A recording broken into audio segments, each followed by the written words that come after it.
School is back in session for many students across our region, and that means quick breakfasts and bagged lunches. They're on the menu once again. That's right. Fox 5's Holly Morris got some tips on the foods that will help boost brain power.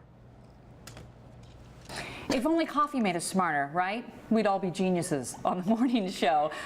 Alas. Nonetheless, you know what? There are actually foods that, I don't know if they make you smarter, but they help make your brain function better, which in turn can then make you smarter. So since we're starting new school years here, we thought it would be a good idea to talk about what foods can help boost our brain power, as you all said. Rebecca Scritchfield is a registered dietitian joining us back once again. And all right, we are what we eat, I guess. We are, and our brains need lots of good energy. So everything I brought today will help nourish your brain and hopefully make you smarter. Is it one of those things that it's like, you know, remember the movie Limitless, where it was about being able to access more of your brain, using more of your brain? This helps. This really helps your brain function properly, and so everything I brought has a different ingredient in it that helps your brain do what it does best. All right, well, let's give the 5 best brain foods out here, and we're going to start with fatty fish. Yes, so there is sardines in here. It's actually a veggie primavera, so you can actually sneak in those little fishes that nobody likes to eat. So you could also use anchovies, okay? And it's any kind of vegetables that you have on hand, whole wheat pasta, and then you just use the fish in the sauce. What about like tuna? Tuna is a source of omega-3 fats, but everyone knows about tuna. I want to show something different. You're right. I just thought it might be when people heard sardines and anchovies, they're like, okay, not doing that, move on. Absolutely. So you can still do tuna and salmon. I just wanted to show something different. The sardines and anchovies are smaller fish. They're more sustainable and they are lower in mercury. So, but all fish is good for you. I eat tuna and salmon regularly. I just wanted to show something different. No, that's good. Right. So, inspirational. So what's in here is called DHA, and this is an omega-3 essential fat our body does not make, and this is the coating of our neurons in our brain.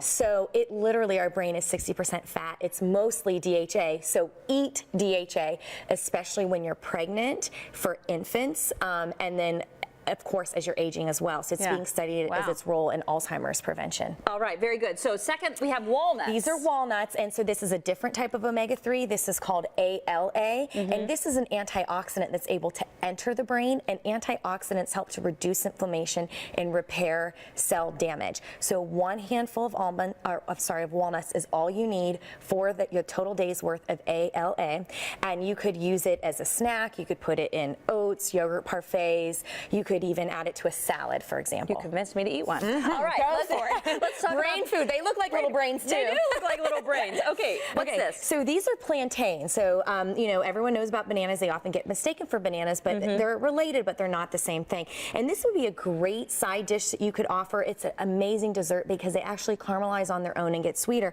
You don't even need to add any sugar. So all you do to prepare these is you slice them like you would slice up a banana. They're a little bit bigger, and then you would just put a little bit of oil in the pan just to keep them from sticking, and I put a little bit of cinnamon on them. But what they have for brain power is vitamin B6.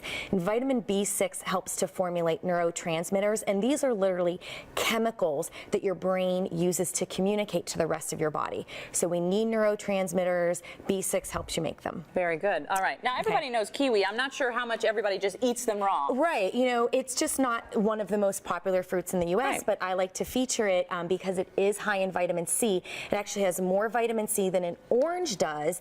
It's a beautiful green color, good source of fiber. And they're really good. They taste delicious. What vitamin C does is it's a powerful antioxidant as well that can help repair damaged tissues that are part of the brain. So we all need vitamin C. It's also good for your immune system, keep your brain functioning properly.